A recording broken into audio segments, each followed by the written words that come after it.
Alright, welcome back to another video of the Target Individual Program, Target Individual Experience.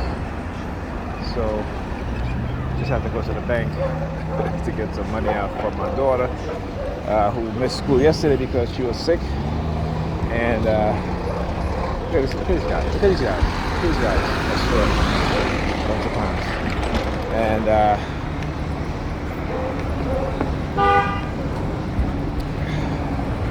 yeah, so we got to school and there's like they have a painting class that's going on that's like $15. So I had to go to the bank and get some money because I didn't have enough money in my wallet.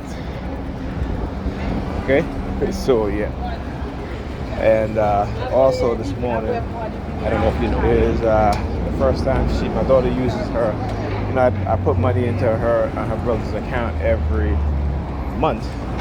Right, this is a green light account that I have for both of them, so they have their own cards, which, in order to teach them financial responsibility, right?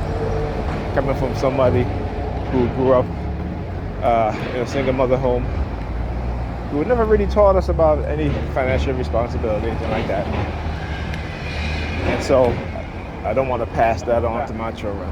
So this is why the green light is a great way to teach your kids financial responsibility, teach them about money management, right? Also investment. And so, I put whatever I can every month. And so my daughter, she's a saver. My son, because he goes to junior high school, he spends his money for lunch and stuff like that, which is fine.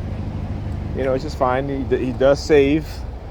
He doesn't spend frivolously, and when his cards get low, he basically stops spending and save up until there's enough money in his account where he can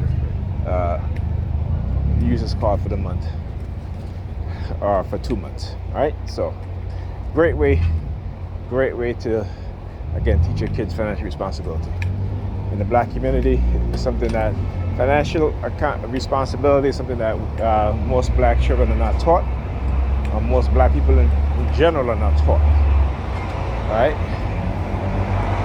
Not because they don't want to save, it's because of, you have low income, the working class and the poor working class people. You basically can't save anything. One of the things that they try to do, particularly with me as a TI, I'm sure other TIs as well, is to try to make you not spend any money. All right? I mean, so you need your money to live. I have my bills to pay. I got to eat, clothes, stuff like that. And the fact is that, you could always tell when corporations or companies, when they don't pay their worker a living wage, that they pay their worker a poverty wage and then expect their workers to be well off, and they're like, well, you save your money. Well, how can you save your money? People have kids, right? They got to eat, they got to buy clothes, their kids go to school, they need school supplies, the schools, they got trips, they got, trips. But this is the mindset, and it shows because the government is the exact same way, particularly when it comes to those of us as TIs who are on disability, all right? And the people around us too, sometimes they're like, and I'm like, do you know how much money you get in disability a month? It's really not much. Okay? So what the heck what am I supposed to save? At the end of the year I may save $200-$300? That's it? After you pay all your bills and all that stuff, like, come on. But this is what they do. This is what they do, and this is the type of stupidity and idiotic sort of thinking that these people have. And it is idiotic, right? Because they're not making minimum wage.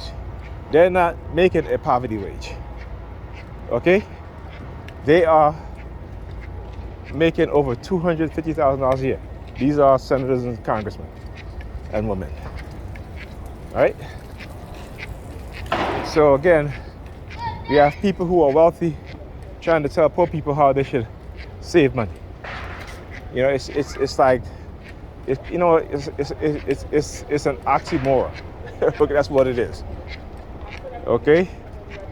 But anyway, I'll talk about my target in my next video. I got to turn off the camera before entering the school. Again, look, I have the perp ladies in there. And again, as soon as I record, start looking at the color gray, the van, which is, you know, ridiculous. But hey, it is what it is. It is what it is. Yes, it's time, lady. She's showing me her watch, the way she put her hands. All right.